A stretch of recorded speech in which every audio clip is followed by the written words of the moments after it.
전능하사 천지를 만드신 하나님 아버지를 내가 믿사오며 그의 외아들 우리 주 예수 그리스도를 믿사오니 이는 성령 잉태하사 동정녀 마리아에게 낳으시고 본디오 빌라도에게 고난을 받으사 십자가에 못 박혀 죽으시고 장사한 지 사흘 만에 죽은 자 가운데서 다시 살아나시며 하늘에 오르사 전능하신 하늘편에 앉아 계시다가 저희로서 산자와 죽은 자를 심판하시리라. 성령을 믿사오며 거룩한 공의와 성도가 서로 교통하는 것과 죄를 사하여 주시는 것과 몸이 다시 사는 것과 영원히 사는 것을 믿사옵나이다. 아멘. 2021년 1월 3일 군산동강교회 중고등부 예배에 참여하신 모든 분을 주님의 이름으로 사랑하고 축복합니다. 우리가 작년에 보고 못 만났는데요. 그래도 새해 첫 예배를 각자 자리에서 예배하게 이루어주신 하나님께 감사하며 이 시간부로 새롭게 중고등부가 된 모든 신입생 여러분을 진심으로 환영합니다. 앞으로 우리 중고등부가 다 같은 소망을 두고 주님의 임재 아래 살아가길, 주님과 동행하며 주님이 주신 복을 누리고 나누길 바라며 우리 이 시간 예배가 회복되어 같이 모여 찬양하길 바라는 마음을 고백하며 다 같이 밝은 빛이 가득해 찬양하겠습니다.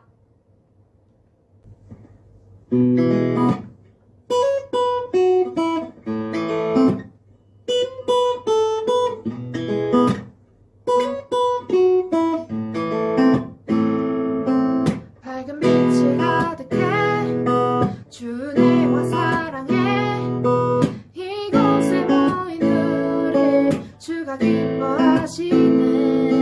주를 향한 사랑과 우리 모든 찬양을 주가 받아주시네. 기뻐해 찬양해 주가 함께 하시네. 우리 사랑하시네. 우리 맘을 들여 놀라우신 주 사랑 찬양해. 그가 베푸신 사랑 우리 삶에 가득해. 우린 기뻐 찬양해. 주가 함께 하시네. 우리 사랑하시네. 우리 맘을 들여 놀라우신 주 사랑 찬양해. 그가 베푸신 사랑 우리 삶에 가득해. 우린 기뻐 노래해.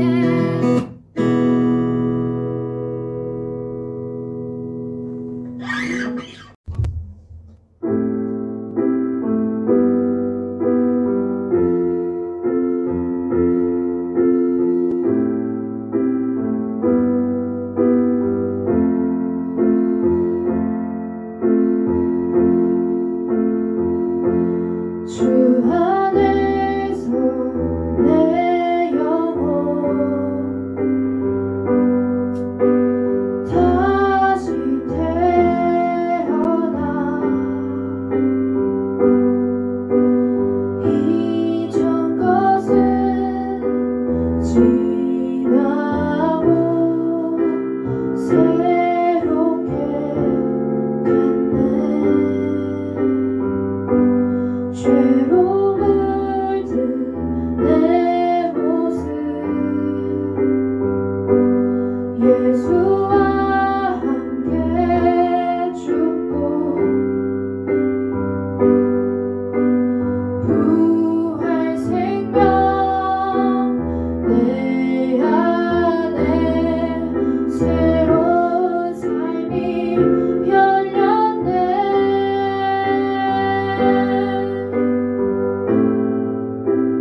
너희가 나를 택한 것이 아니요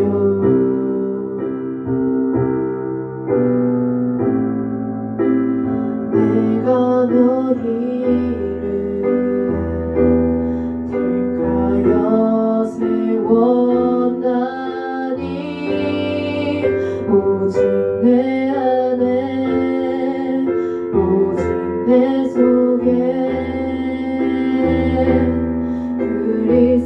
그리스도가 사네.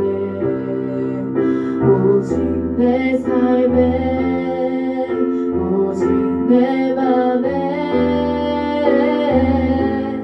그가 주인 돼.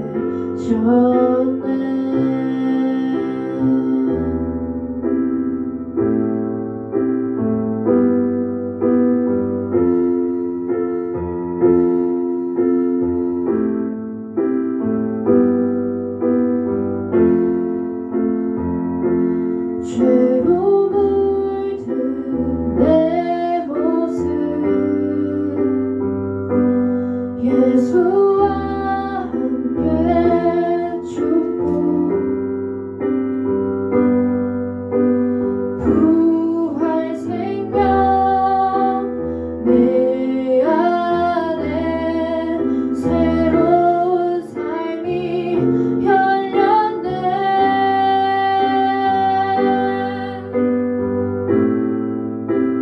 너희가 나를 택한 것이 아니요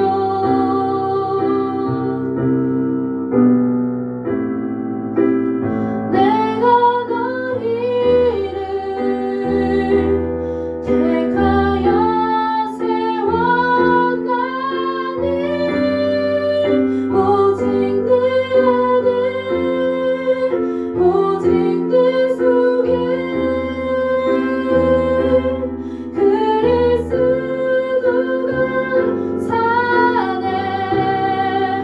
오직 내 삶에 오직 내 맘에 그가 주인 되셨네. 내 생명 그 안에 그의 생명 내 안에 나의 삶이 이전과 같을 수 없네. 내 생명 그 안에 그의 생명 내 안에 나의 삶이 이전과 같을 수 없네.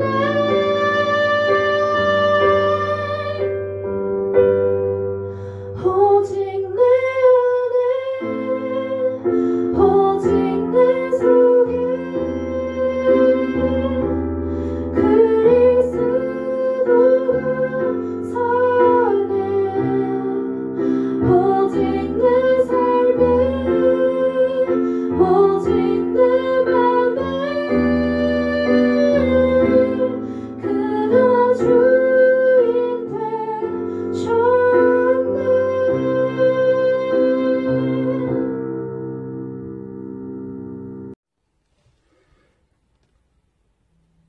지혜를 얻는 것이 은을 얻는 것보다 낫다고 말씀하신 하나님 아버지, 새해 첫 주일 예배를 드릴 수 있도록 은혜 주시니 감사합니다.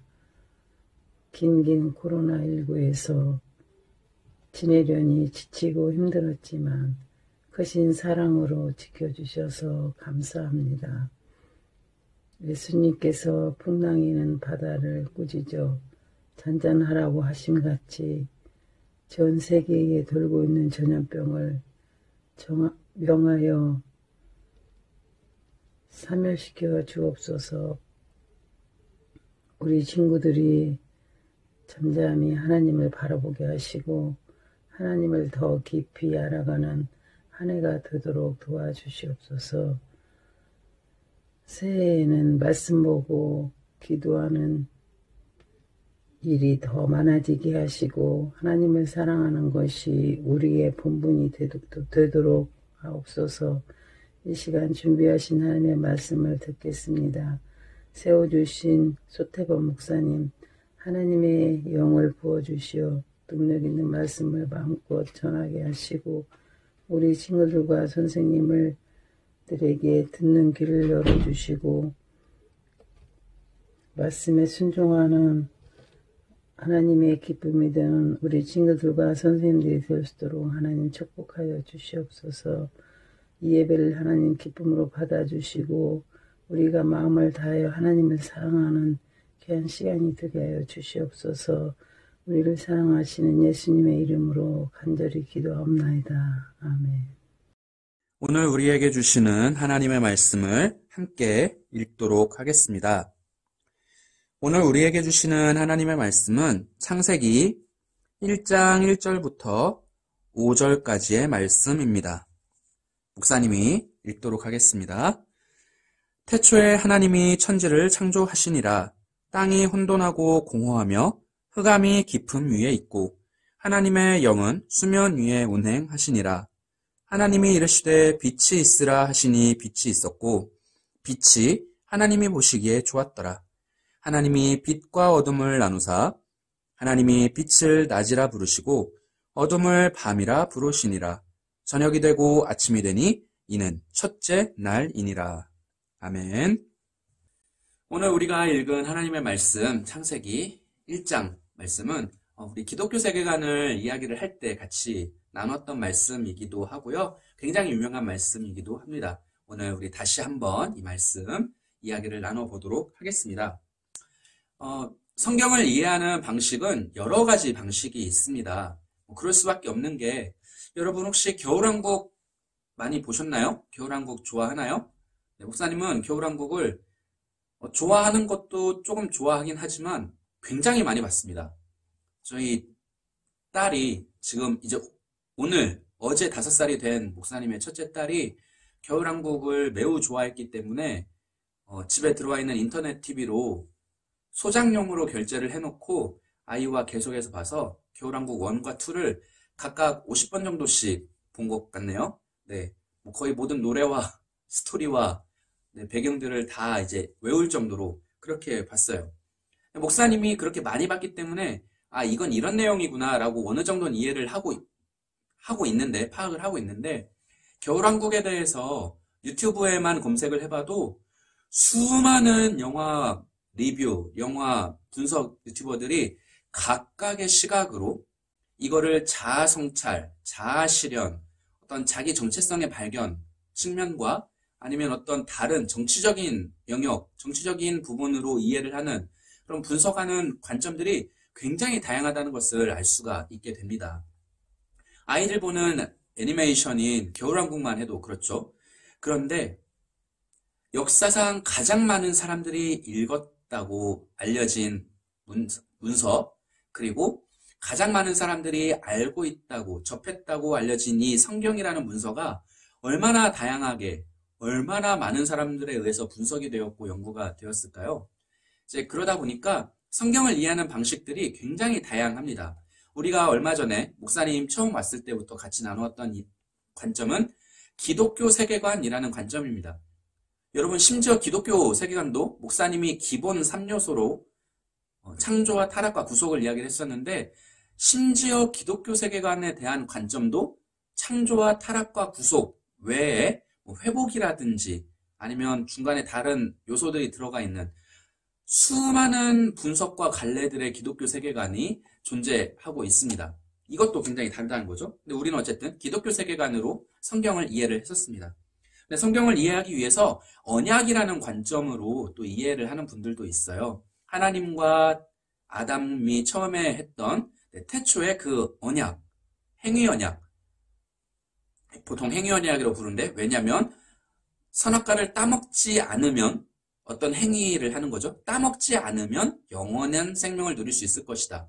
아담 언약이 있었고, 노아와 언약을 하셨고, 아브라함과 언약을 하셨고, 또 다윗과도 언약을 하셨던 하나님과 인간 사이의 언약이 새롭게 갱신되고 갱신되면서 역사와 성경이 진행되었다. 이런 언약이라는 관점으로 성경을 해석하는 사람들과 이론들도 있습니다. 그럴듯하죠?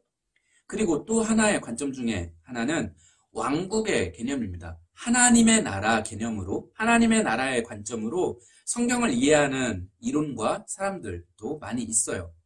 이제 우리가 창세기부터 다시 하나님의 말씀을 읽어가고 같이 살펴보게 될 텐데, 주로 이 하나님의 나라라는 관점으로 이야기를 나눠 보려고 해요. 하나님의 나라. 하나님의 나라가 뭘까? 같이 이야기를 나눠보도록 하겠습니다. 여러분, 사회 공부를 잘 한 친구들은 다들 알고 있겠지만, 요즘 그렇게 배우는지 모르겠는데, 나라가 되기 위해서는 구성 요소가, 기본 3요소가 있다고 합니다. 뭐, 다른 것도 이야기하긴 하지만, 기본적으로 3가지가 있어야 나라라고 이야기를 할 수 있다고 하죠. 자, 뭐가 있을까요? 첫 번째, 국민이 있어야 되고, 영토가 있어야 하고, 주권이 있어야 된다고 이야기합니다. 이게 국가의 3요소이죠. 뭐 자주권, 무슨 외교권 이렇게 이야기를 하는데, 외교가 가능한 자주권 이렇게 이야기를 하는데, 결국은 다 주권에 포함이 되는 거겠죠. 어쨌든 나라라고 말을 하려면 국민이 있어야 되고, 영토가 있어야 되고, 주권이 있어야 된다고 이야기를 합니다. 하나님의 나라라고 이야기를 했어요. 하나님의 나라라면 그러면 하나님 나라에도 이 3가지 요소가 갖추어져 있겠죠. 먼저 하나님의 나라의 국민은 누굴까요? 바로 하나님이 지으신 하나님의 인간들, 하나님의 사람들이 국민입니다. 하나님 나라의 국민입니다. 하나님의 백성, 하나님의 백성이 하나님 나라의 국민이 될 거고요. 영토는 하나님이 지으신 온 세상이 하나님의 영토가 됩니다. 이거는 땅만, 지구만 뭐 이렇게 제한시켜서 하는 게 아니에요. 하나님이 만드신 모든 세상, 우주를 포함한 모든 것이 하나님의 영토입니다. 하나님 나라의 영토라는 것이죠. 그리고 마지막, 주권은 누구에게 있습니까? 주권은 바로 하나님께 있어요. 왜요?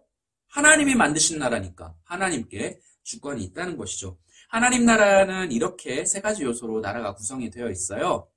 근데 이 하나님의 나라라는 관점을 가지고 이제 계속해서 이야기를 더 나눠보도록 하겠습니다.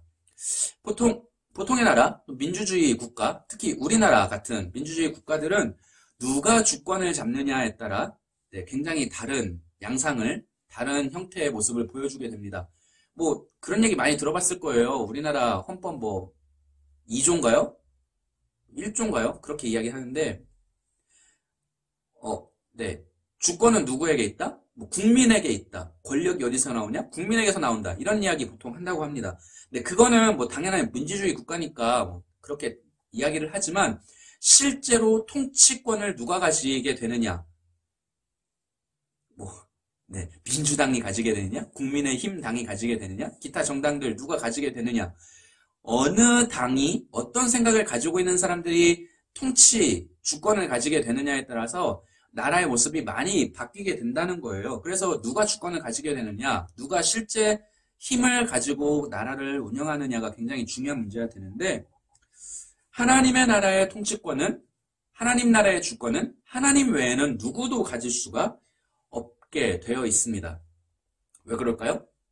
하나님이 만드셨고 하나님 외에는 이 온 세상을 이렇게 하나님처럼 올바르게 문제가 생기지 않도록 통치할 수 있는 분이 없기 때문에 그래요. 그래서 하나님이 누구에게도 이 통치권을 나누어 주지 않으시고 하나님께서 직접 가지고 계시다는 겁니다. 하나님의 나라의 통치자는 오직 하나님 한 분이세요. 역사상 대단한 사람들 많이 있었지만, 위인이라는 사람들, 대왕이라고 할 수 있었던 사람들도 많이 있었지만, 그러나 그 사람들도 한정된 땅, 한정된 영향력을 가지고 약간의 사람들과 약간의 영토를 다스렸을 그곳의 왕들이었을 뿐이라는 겁니다. 온 세상을 다스리는 통치자, 하나님 나라의 통치자는 오직 하나님밖에 없으시다는 것이죠. 그래서 이분 이름 한번 기억했으면 좋겠는데, 아브라함 카이퍼라는 분이 계십니다. 아브라함 카이퍼, 우리나라 분은 아니죠. 네덜란드 분이에요. 굉장히 대단한 분입니다, 여러분.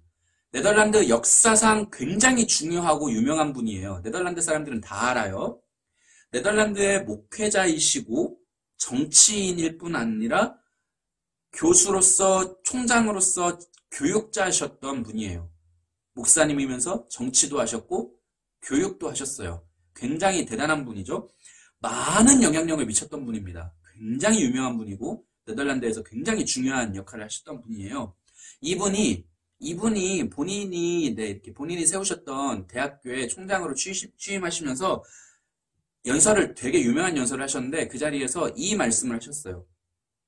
모든 인간들의 삶의 모든 영역에서 하나님께서 나의 것이 아니다, 여기는 나의 것이 아니다 라고 주장할 수 있는 영역은 한치도 없다. 1cm도 없다라고 얘기했어요. 다시 말하면 인간들이 눈이 닿고 손이 닿고 발이 닿아서 살아가는 모든 삶의 영역들 중에서 하나님께 아닌 것은 아무것도 없다는 거예요. 1cm도 1mm도 없다라는 겁니다. 사람이 살아간다, 인간이 존재한다, 그 모든 영역은 다 하나님의 통치 안에 있는, 하나님이 다스리시는 하나님의 나라라는 겁니다. 좀 와닿지 않을 수도 있어요. 계속 뭔가 뜬구름 잡는 것처럼 큰 이야기를 하는 것처럼 느껴질 수도 있습니다. 좀 더 구체적으로 이야기를 해보도록 할게요. 이 세상은 하나님께서 만드셨기 때문에 하나님의 나라예요. 하나님의 영토, 하나님 나라의 영토입니다. 그래서 하나님이 만드실 때 의도하셨던 대로 운영되고 있어요. 하나님께서 바라시는 일들이 일어나게 되는 나라들이라는 거예요. 그럴 수밖에 없겠죠. 통치권을 가지고 있는 사람이 이쪽으로 가, 그러면 이쪽으로 가는 거죠. 저쪽으로 서 하면 다 같이 저쪽으로 서는 거고요. 온 세상 만물이, 하나님께서 다스리시는 온 세상이 그렇게 하나님이 원하시는 대로, 하나님 의도하신 대로 이루어져 간다는 겁니다. 하나님의 나라니까 당연하겠죠. 성경에서는, 특별히 창세기에서는 우리에게 그걸 알려주고 싶은 거예요. 그걸. 이 세상이 어떻게 만들어졌는가, 누구의 것인가, 누가 이 세상을 운영하고 있는가를 우리에게 알려주고 싶었던 겁니다. 그래서 우리는 여기에서 하나님의 나라에서 살아가는 하나님의 백성으로서 나는 어떻게 이것을 이해하고 살아갈 것인지를 창세기를 읽으면서 알아야 된다는 겁니다. 하나님이 첫째 날부터 여섯 번째 날까지 뭘 만드셨는지 순서를 아는 건 매우 중요한 일이에요. 여러분 이건 알아야 됩니다. 이건 성경 공부를 통해서 순서를 배워서 알면 돼요. 이 순서를 아는 것은 매우 중요한 일이지만 그런 순서를 그렇구나, 그 순서로 만드셨구나, 일곱 번째 날 쉬셨구나, 사람에겐 어떤 일을 주셨구나, 어떻게 인도에 가셨구나, 이런 것들을 보면서 결국 우리가 깨달아야 되는 것은 그러나 무엇이냐면, 그럼 나는 하나님이 만드신 이 세상에서, 이 하나님의 나라에서 하나님의 백성, 하나님의 국민으로서 어떻게 살 것인가를 알아야 된다는 거예요. 그걸 알으라고 우리에게 창세기를 적어주신 거거든요. 우리가 첫 번째 가장 중요한 거, 기본이 되는 역할 한 가지를 먼저 말씀드리겠습니다. 먼저 하나님 나라의 국민으로서의 우리가 해야 할 첫 번째 역할은 이 나라, 이 하나님의 나라, 이 세상이 하나님이 만드신 것이라는 것을, 하나님의 나라라는 것, 하나님의 소유라는 것을 믿어야 된다는 겁니다. 믿는 게 우리의 첫 번째 역할이에요. 믿는 거. 우리가 보통 예수님을 믿어서 구원을 받는다고 이야기를 하죠. 나를 위해서 십자가에 달려 돌아가신 예수님. 그 예수님 죽으시는 거 못 봤지만, 그 예수님이 나를 위해서 죽으시고 살아나시는 거 못 봤지만 믿는 거죠. 그 믿음으로 구원을 받는다고 이야기하죠. 똑같습니다. 하나님이 세상을 만드셨다고 성경이 말하고 있는데 난 못 봤죠. 그런데 하나님이 만드셨을 것이라는 것을 믿고 성경을 읽는 거예요. 그래야 그 창세기 하나님이 세상을 만드셨다고 말씀하셨던 그 말씀에서부터 믿고 출발을 해야 어디까지, 어느 믿음까지 가나요? 예수님을 믿는 믿음까지 자연스럽게 도착을 하는 거예요. 하나님하고 예수님은 구분되지 않습니다. 구별되지 않아요. 그러니까 별개의 분이 아니에요. 하나의 목적과 하나의 의도를 가지고 같은 일을 하신 분이라는 거예요. 그래서 우리 예수님을 믿는 우리라면 하나님이 세상을 만드셨다는 것도 자연스럽게 믿을 수 있어야 된다는 겁니다. 이것까지가 믿음이에요. 하나님을 믿는다, 예수님을 믿는다 할 때 창세기에 말씀하시는 세상을 하나님이 만드셨다. 첫째 날 빛이 있으라 말씀하셨고 빛이 생겼고 그래서 그 빛 때문에 우리가 살아갈 수 있게 되었다라는 것을 자연스럽게 믿게 되는 것. 이게 우리가 하나님의 나라의 백성으로서 해야 할 첫 번째 역할입니다. 하나님이 세상을 만드셨다고 믿는 것. 근데 어려워요. 왜 어려울까요? 여러분은 학교에서 그렇게 안 배우거든요. 과학이라는 영역에서는 그렇게 말하고 있지 않거든요. 과학에서는 뭐라고 말하고 있습니까? 세상은 어떻게 생긴 건가요? 그냥 생겼어요. 어떤 목적이 있어서 생겼다고 말을 할 수가 없어요. 왜냐하면 그 목적을 모르기 때문에 아무도 못 봤잖아요. 우리가 못 봐서 하나님의 말씀인 성경을 믿는 것처럼 과학자들도 못 봤죠. 못 본 것을 설명해야 하기 때문에 뭔가 설명을 하다 보니까 이유는 모르는 거예요.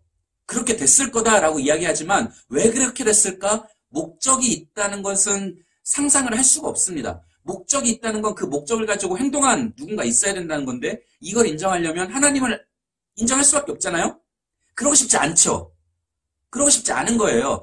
하나님이라는 절대자를 인정하고 싶지 않기 때문에 목적이 있어서 세상이 만들어졌다라는 것을 말을 할 수가 없습니다. 그렇게 상상을 할 수가 없어요. 과학자들은 그래서 세상은 그냥 생겼다. 목적이 있어서 생긴 게 아니라 그냥 생겼다. 뭘로? 빅뱅으로. 아무것도 없었는데 갑자기 막 질량이 커지고 밀도가 높아지면서 뭉치고 뭉쳐서 뻥 터졌다. 아무것도 없었는데 갑자기 그냥 네, 그렇게 됐다는 겁니다. 뭐 물론 더 심도 있게 설명을 하세요. 그러나 목사님이 이야기로는 그렇습니다. 아무 목적 없이 그냥 생겼다. 세상이.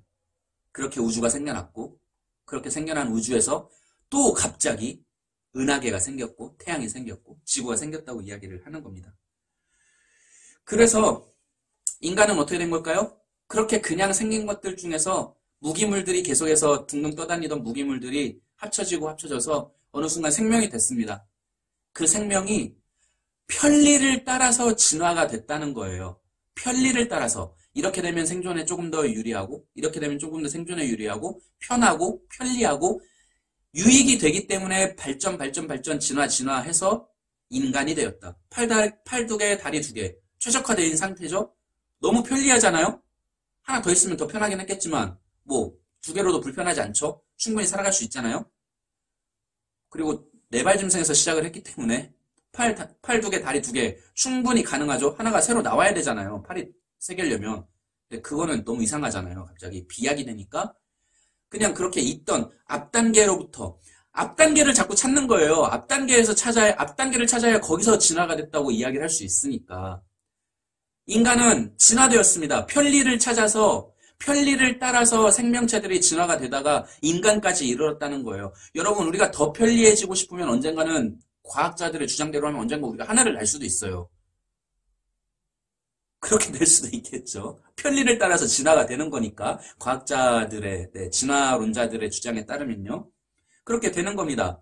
그렇게 인간의 존재 가치는 그냥이에요. 그냥. 인간의 존재의 의미와 가치는 우연에 근거합니다. 그냥 어쩌다 보니 갑자기 생겨서 거기서부터 출발해서 그래서 인간의 존재 가치, 인간의 존엄성은 그러니까 현재 결과로만 나타나는 거예요. 여러분, 인간이 존엄하다고 이야기하죠. 인간의 생명이 모든 것보다 소중하다고 이야기를 하죠. 그거는 그냥 만들어낸 얘기예요. 그냥 우리가 그렇게 하자라고 결정한 거예요. 그럼 그렇지 않다고 결정을 하게 되면 어떻게 될까요? 그렇지 않게 되는 거예요. 이게 과학에서 말하는 인간의 생명의 존엄성입니다. 그래서 자꾸만 태아가 몇 주 전부터는 인간이 아니니까 죽여도 된다고 이야기를 하는 겁니다. 그게 과학의 영역이에요. 아름답죠? 참 아름다운 과학의 영역이죠. 이게 우리가 신봉하는, 맹신하는 과학이에요. 여러분들의 존재 가치를 우연에서 찾아낸 과학의 놀라운 능력입니다. 성경에서는 뭐라고 말하고 있습니까? 성경에서는 이 세상을 하나님이 만드셨다고 이야기를 하고 있어요. 어떻게 만드셨다? 하나님이 하나님의 모습을 닮게 만드셨다. 하나님보다 조금 못하게 만드셨다라고 이야기를 하고 있습니다. 그게 시편 8편에 나와 있어요. 하나님보다 조금 못하게 만드셨다. 그리고 세상의 모든 피조물들을, 동물들과 생물들을 다스리도록 역할을 주셨다라고 시편 8편에서 하나님의 마음을 깊이 통찰한 다윗이 그렇게 이야기를 하고 있죠. 인간의 존재 가치, 인간이 존엄하고 만물의 영장인 이유가 거기에 있습니다. 분명하죠. 뭐 이거를 설명할 게 뭐가 있을까요? 하나님이 세상을 만드셨는데 하나님의 나라를 영토를 만들어내셨는데 그 영토를 다스릴 하나님의 역할을 맡길 만한 존재들로서 인간을 만드셨어요. 그러니까 인간이 다른 피조물들하고는 존재가 다른 거예요. 그러니까 존엄한 거예요. 우리가 협의하고 우리가 합의해서 만들어낸 가치가 아니라 애초에 그렇게 존엄하게 태어났어요, 인간은. 그러니까 소중해요. 하나님의 모습을 닮았다고요, 우리가. 보통 우리가 인간을 하나님의 형상이라고 이야기합니다. 하나님이 팔 있고 코 있고 다리 있고 이랬을 거라고 뭐 말을 하는 건 아니고요. 하나님 영이시니까 우리가 알 수가 없는데, 우리가 하나님의 형상이라는 건 하나님이 고유하게 가지고 계시는 아름다운 특성들이 있거든요. 근데 그것들 중에 일부를 우리에게 나눠주셨습니다. 사랑하고 정의를 갈구하고 영적인 것을 추구할 수 있고, 또 하나님의 마음을 닮아서 세상을 향해서 그것들을 실현할 수 있는 그런 모습들을 우리에게 나누어 주셨어요. 하나님의 일부를 우리에게 입혀주셨어요. 그게 우리가 하나님의 형상이란 뜻이에요. 하나님이 우리 인간들처럼 형태가 쉐입이 그렇게 생겼다는 게 아니라 우리가 하나님의 모습을 닮았다. 그래서 우리가 하나님의 형상인 거고, 우리가 다른 피조물들보다는 훨씬 더 존귀한, 보배로운 가치를 가진 존재로 태어나게 되었다는 겁니다. 어느 쪽의 존엄성이 더 마음에 와닿으세요, 여러분? 누가 말하는 존엄성이 더 감동적인가요? 그냥 생겼어. 넌 존엄하다고 우리가 이야기해 주는 거야. 라고 말하는 매우 무례한, 매우 무례한.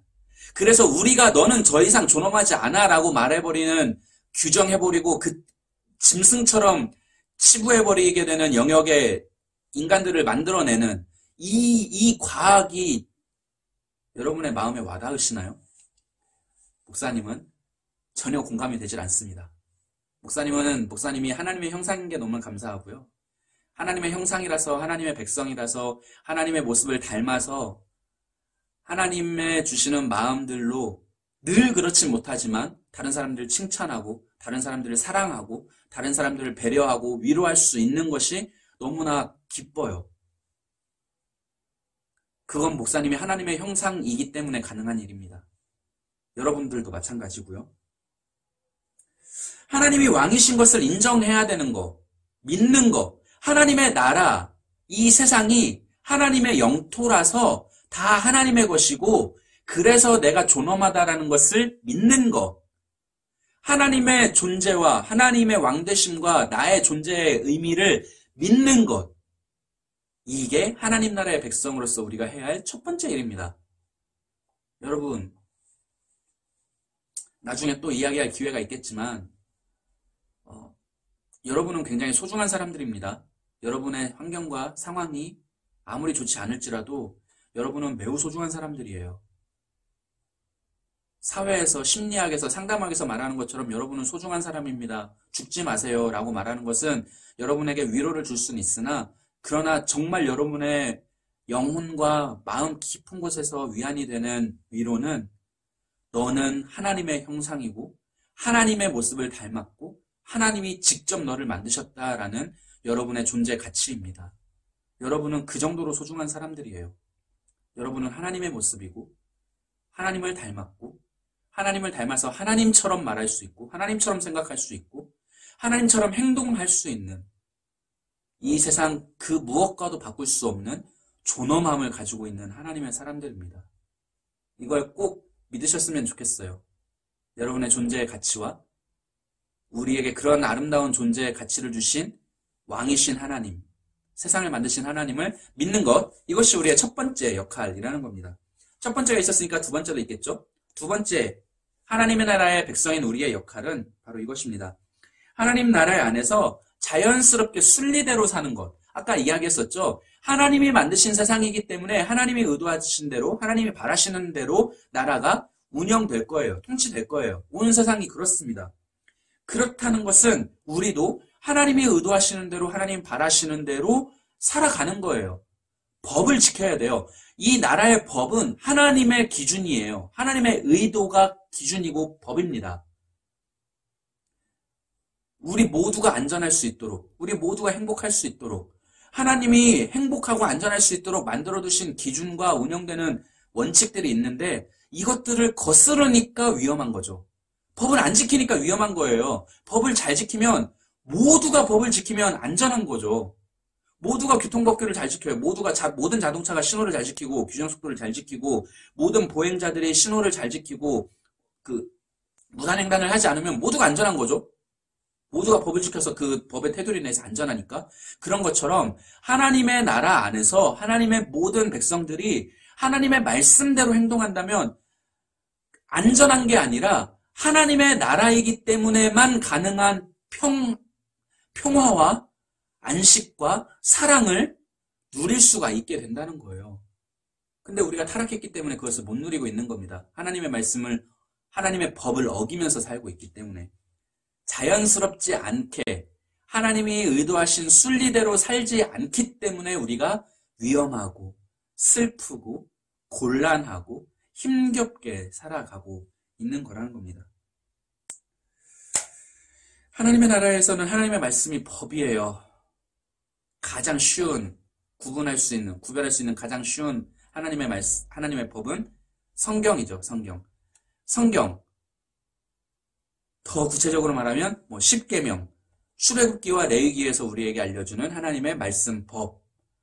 이런 것들은 하나님의 나라, 이스라엘이라는 모델이 되는, 샘플이 되는 나라가 안전하게, 거룩하게, 평화롭게 유지될 수 있도록 구성원들, 백성들 한 명 한 명이 지켜야 될 법을 알려줬었죠.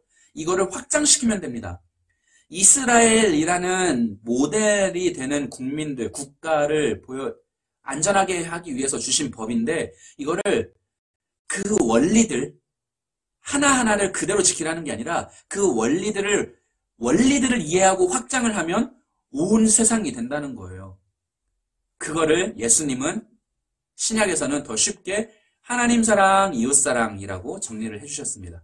하나님 사랑, 이웃 사랑. 내가 살아가는 나라의 통치자이신 하나님을 사랑하고 그 하나님께서 나를 존엄하게, 존귀하게 만들어주신 것에 감사하면서 나 말고 또 다른 백성들, 나 말고 또 다른 하나님의 형상들인 다른 형제 자매들, 친구들을 똑같이 존귀하게 여겨주는 것. 그래서 배려하고 위로하고 사랑하고 협력하고 섬겨주는 것. 이게 하나님 사랑, 이웃 사랑입니다. 모든 사람들이 이렇게 살면 천국이죠, 그게.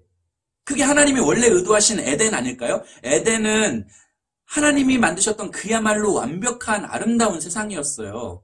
하나님의 의도가 그 안에 묻어났다고요. 근데 그게 깨져버렸잖아요. 우리가 다시 하나님의 의도대로 돌아간다면 우리가 살아가는 곳이 다시 에덴이 되는 겁니다. 우리가 그럴 수 있었으면 좋겠어요. 하나님의 의도를 알고 하나님의 의도를 실천하는 것, 법대로 사는 것, 법대로 행동하고 법을 실천하면서 살아가는 것. 근데 그 법은 의도가 보인다 그랬죠? 하나님의 의도. 모두가 안전하고 행복할 수 있도록. 하나님의 말씀을 지켜 행동하면, 하나님의 말씀에 우리 모두가 순종하게 된다면 우린 에덴에서 살아가게 됩니다. 그래서 하나님의 백성과 교회들은 착해야 돼요, 여러분. 착해야 됩니다. 요즘 사회에서는, 세상에서는 착한 거, 미덕이 아닙니다. 착하기만 한 건 미덕이 아니에요. 착하기만 한 건 쓸모가 없습니다. 무능력한 거예요. 그러나 그렇지 않습니다. 착하기만 한 것도 착하기만 하면 하나님 나라에선 어마어마한 능력입니다. 착하다는 것은 무슨 뜻일까요? 그냥 마음이 여리다는 게 아니고요. 하나님을 알고, 이 나라의 통치자이신 하나님을 알고, 그 하나님이 나에게 존귀함을 입혀주셨고, 나 말고 다른 사람들도 다 존귀하기 때문에 그 사람들을 착하게 대해주는 것. 이것만큼 하나님의 나라의 의도에 분명한 사람이 있을까요? 분명하게 의도에 맞게 법을 지키며 살아가는 사람이 있을까요? 착함은 하나님의 나라에선 능력이에요, 여러분. 물론 로마서 말씀에서 뱀처럼 지혜롭고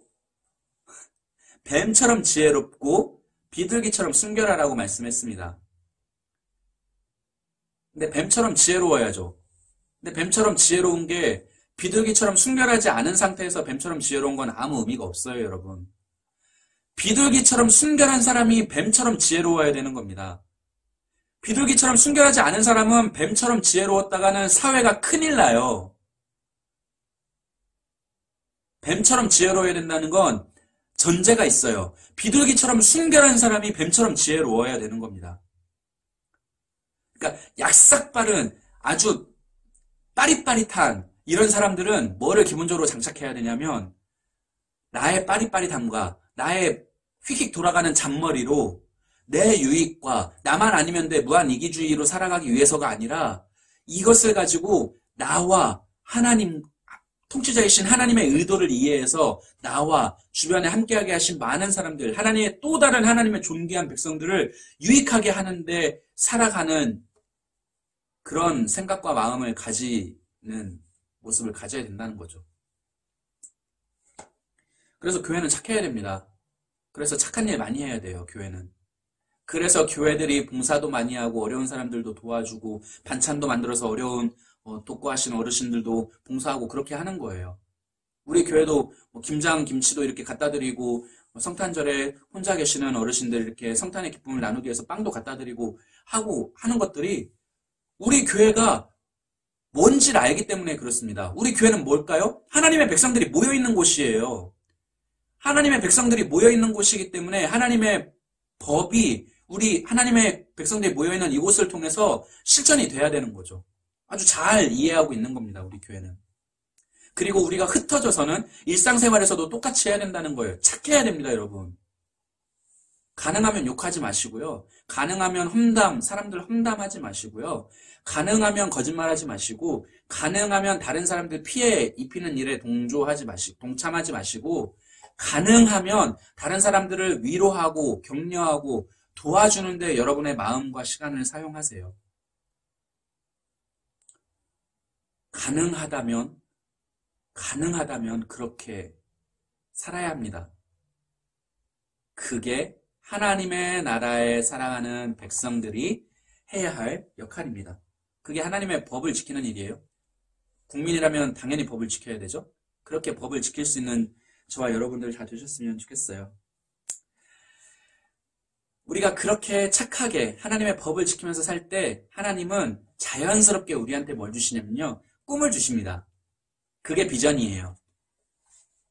여러분, 나는 비전이 없어요. 나는 꿈이 없어요. 라고 이야기하는 친구들 많이 있는데요. 왜 그렇냐면 내가 하나님 나라의 백성으로서 하나님께서 나를 어떻게 살아가기를 기대하시는지를 전혀 모르기 때문이에요. 근데 전혀 모를 수 있죠. 모를 수 있어요. 근데 모르겠으면 하나님의 법을 지켜주면 된다는 겁니다. 하나님의 법을 지켜보면 된다는 거예요. 다른 사람들을 돕고 다른 사람들을 위해서 공헌하고 다른 사람들을 섬겨주고 하다 보면 내가 뭘 잘하는지, 내가 뭘 잘할 수 있는지, 내가 뭘 좋아하는지를 하나님의 법을 지키는 과정, 다른 사람들을 섬겨주고 다른 사람들을 도와주고 다른 사람들을 위해서 나의 시간과 노력을 할애하는 과정 중에 그것들을 발견하게 된다는 거예요. 그게 자연스럽게 발견되는 하나님이 나에게 바라시는 비전인 겁니다. 그게요. 내가 잘 먹고 잘 살려고 아등바등해서 이뤄내는 게 비전이 아니라요. 물론 하나님이 주신 비전인데 최선을 다해서 아등바등 노력하고 이역 물고 최선을 다해서 살아서 성취해내야 하는 비전들도 있어요. 당연하죠. 기독교인이라고 노력 안 해요? 다 노력 열심히 해야죠, 당연히. 하나님 주신 비전인데 그렇게 열심히 노력해서 이뤄내야 하는 비전들도 물론 있습니다. 그런데 그것을 발견해내는 과정이 하나님 주신 비전을 발견해내는 가장 건강한 과정은 하나님의 말씀을 순종하고 하나님의 법을 지켜 하나님의 의도를 실현해 나가는 과정에 자연스럽게 발견하게 된다는 겁니다. 하나님의 말씀을 지키세요. 추상적으로 들리시나요? 뭐 하라는 거야? 뭘 어쩌라고? 그런 얘기는 많이 들었는데 뭐 어떡하라고? 이렇게 들리시나요? 아니요, 여러분. 정말 구체적인 이야기입니다. 하나님 말씀을 지키면서 사세요. 하나님이 뭘 의도하시는지, 이 세상에. 하나님이 통치자이신 이 나라에서 무엇을 바라시는지, 무슨 일들이 일어나기를 기대하시는지 알고 그것들을 실현해 보라는 겁니다. 착하게, 성실하게, 순종적으로, 헌신적으로, 거룩하게 하나님의 말씀을 공부하고 읽고 생각하고 깨달아진 것을 행동하고 실천하고 그것들을 다른 사람들을 위해서 적용하고 열심히 노력하는 과정을 통해서 하나님이 여러분의 인생을 통치자이신 하나님께서 백성인 여러분을 올바른 길로 인도해 주실 줄 믿습니다.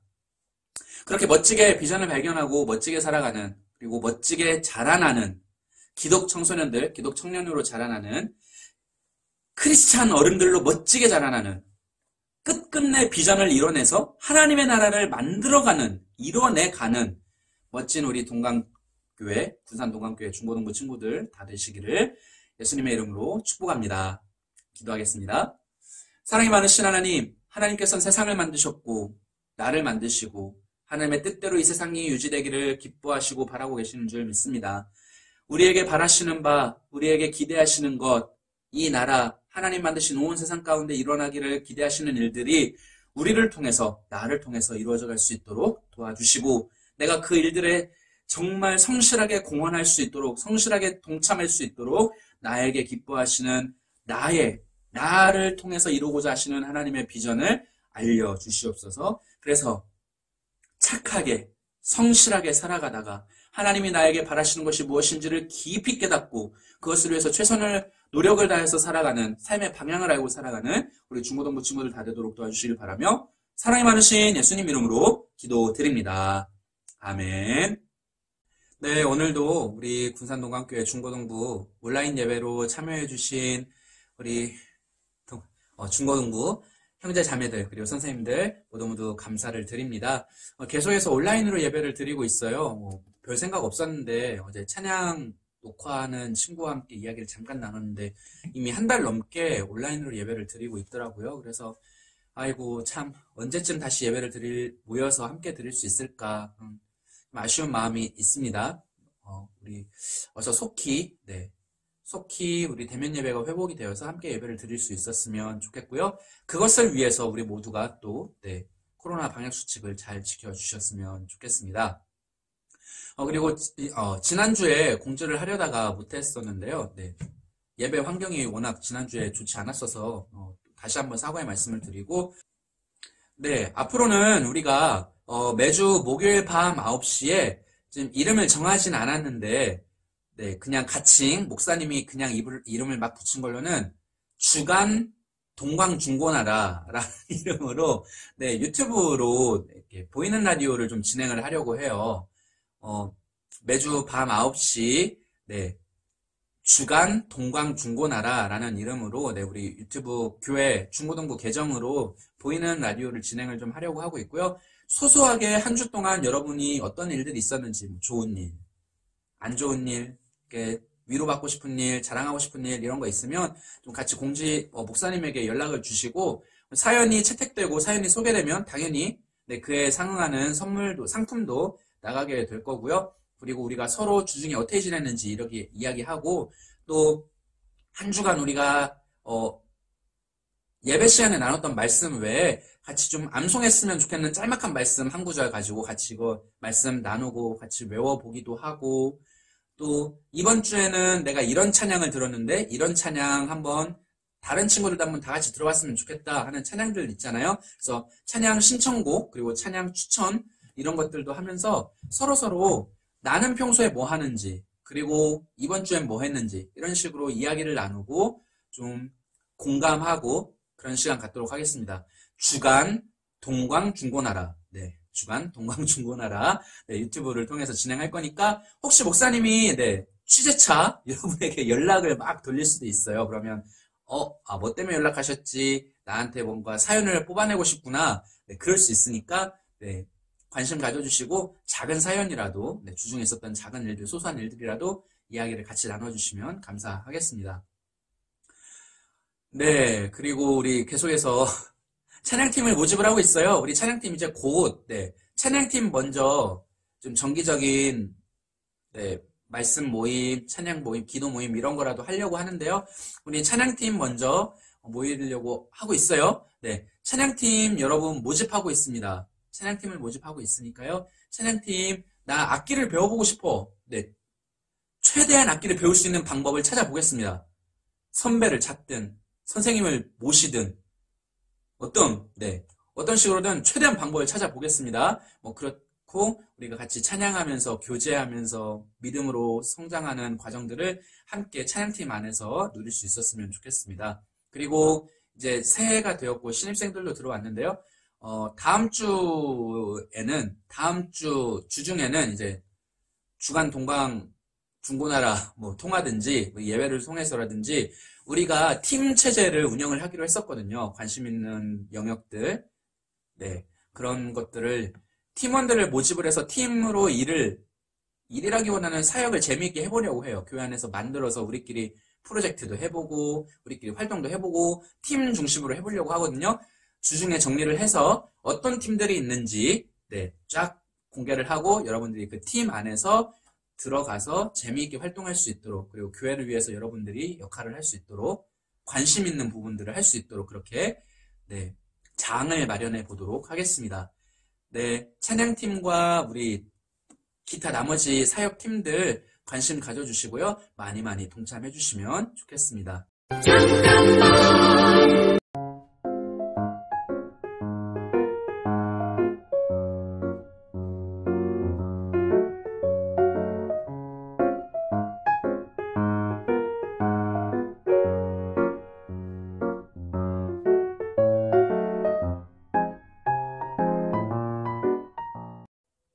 네, 그러면 우리 주기도문하고 오늘도 예배 마치도록 하겠습니다.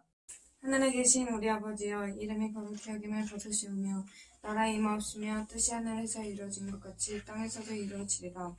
오늘날 우리에게 일용할 양식을 주옵시고 우리가 우리에게 죄진 자를 사하여 준 것 같이 우리 죄를 사하여 주옵시고 우리를 시험에 들게 하지 마옵시고 다만 악에서 구하옵소서. 대개 나라와 권세와 영광이 아버지께 영원히 있사옵나이다. 아멘.